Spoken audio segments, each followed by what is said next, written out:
Hi guys, today we're going to do 16.4, rationalizing the denominator, and this is very similar to what we talked about in 16.3.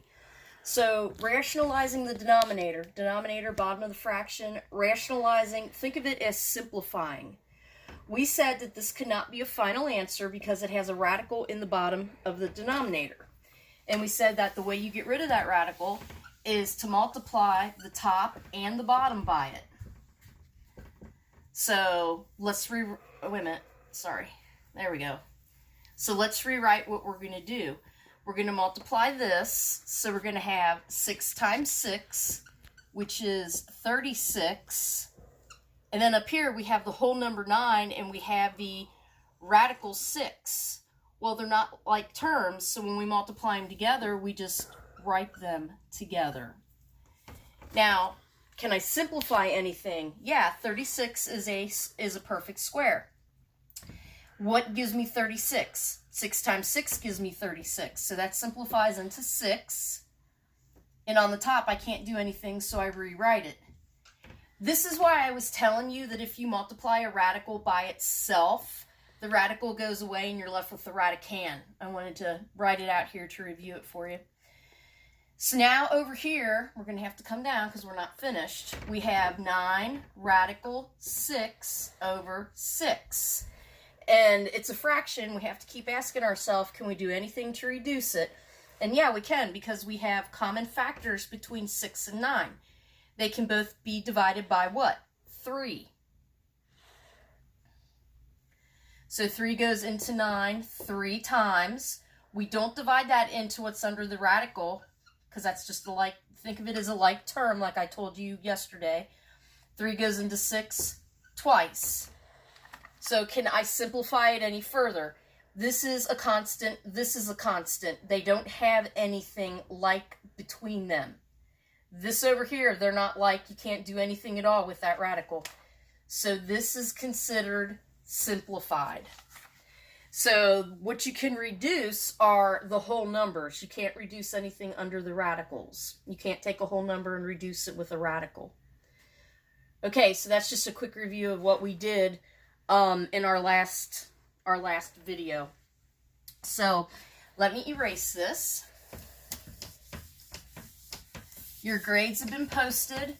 I sent emails out to a few of you that I could not open the test answers that you sent me. So you have until tomorrow to resubmit them, because I'm going to post the answer key on Friday, and once I post the answer key, I will not take any more answer sheets. So you better be checking your email. All right, our next problem that we have is 12 over radical 8. So on the last problem, we said to get rid of this, that we're going to multiply the radical by the top and the bottom. If you remember right, this is what we had. There was no way to break 6 down into factors where 1 would be a perfect square, but on 8 there is. Factors of 8, one of which are a perfect square, we could break it into radical 4, radical 2, because 4 times 2 is 8 over 12. Whenever you can break it up into something that's a perfect square, you need to do that first. That's step number 1, the very first thing that you do. Okay, so let's continue on. We can't do anything with the top, so we rewrite it. The square root of 4 is 2. We can't do anything with radical 2, so we rewrite it. Now, just like in our previous problem, we have to ask ourselves, is there anything we can do at all? And when we look at this, we see that we do have a 2 in the bottom, which is a whole number, and we have 12 on top. So let's bring this on over.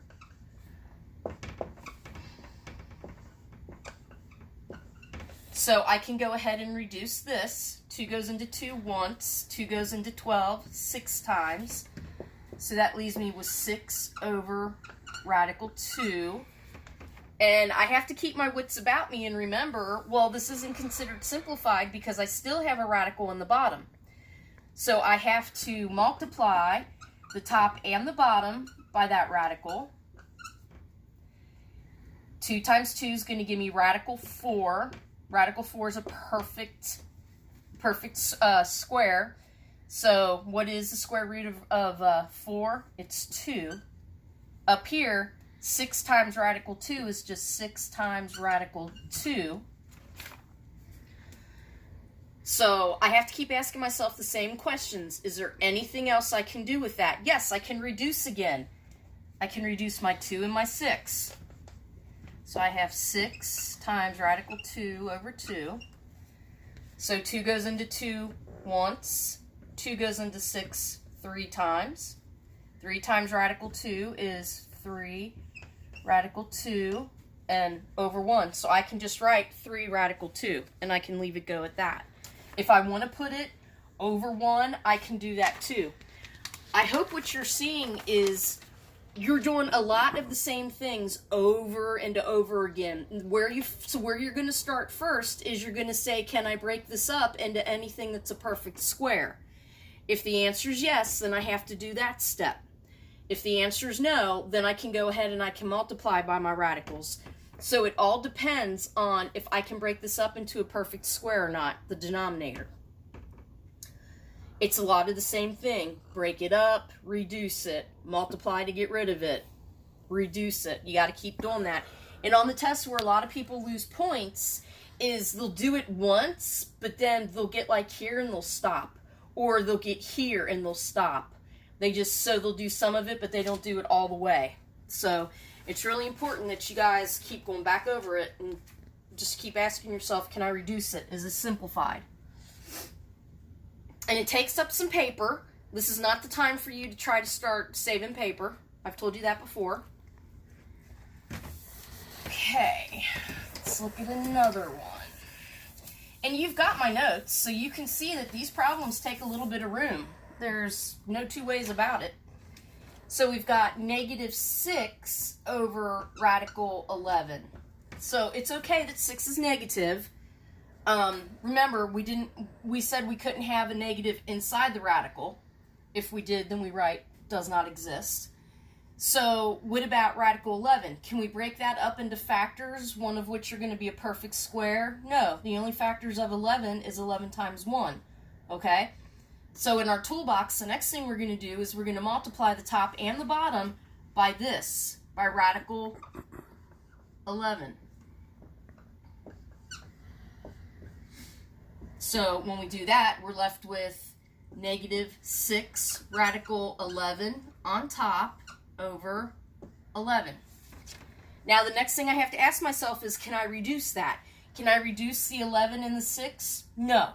And of course I can't reduce over here because this is a whole number and that's under the radical. So I have to go through all those steps in my head, but only one of the steps applied to this problem. It was rationalizing the denominator or simplifying it by getting the radical out of the bottom. The next problem, this was number 1. The next problem is radical 7 over radical 2, which is negative. So again, I don't have any factors that I can divide that up into, which are perfect squares. So I'm going to go ahead and I'm going to rationalize the denominator. I'm going to multiply the top and the bottom by radical 2. So I bring my negative sign over. When I do that, these are both under the radicals, so I multiply them together. 7 times 2 is radical 14. 2 times 2 is radical 4, which gives us 2. So now, is there anything I can do to simplify this? I can't divide 2 into 14 because that's under the radical, so no. This is my final answer. Be sure to bring the negative over, because if you don't bring the negative over, you know it's not the correct answer.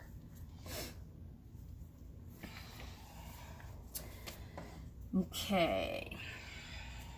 Number 3, I'm going to let you go ahead and look at it yourself. I think you can work through it. It's the same as the other 2 problems that we just did.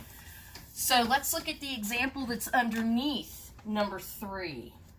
The example is we got radical 27 over 5. And we did these in the last section. We said that the first thing we want to do is write this as like 2 separate radicals. Now, I look at that and I say, okay, what can I do? I don't have any factors I can divide the 5 into that are going to be perfect, so I'm going to go ahead and I'm going to multiply. I'm going to rationalize the denominator by multiplying the top and the bottom by radical 5. So radical 5 times radical 5 gives me radical 25, which is really 5. And then I got to multiply 27 times 5. Or I can go ahead and I can rewrite it. There's a couple different things I can do. I think it'd be easier for you if you went ahead and divided 27 up into its factors, one of which is going to be a perfect square. So the factors of 27 are what? 3 times 9. So if we go radical 3, radical 9, radical 5, and we simplify it, radical 9, what's that give us? That gives us 3. 3 times 3 is 9. That leaves us with radical 3, radical 5 over 5. So can I reduce the 3 and the 5? No, I can't. So that's not going to change. Can I do anything to simplify this? Yes, I can. I can multiply it together. So I bring my whole number 3 over. 3 times 5 is 15 over 5. So again, I asked myself, is there anything I can do to simplify that? I have no common factors between 3 and 5. I can't do any kind of reducing there. So that's going to be my final answer.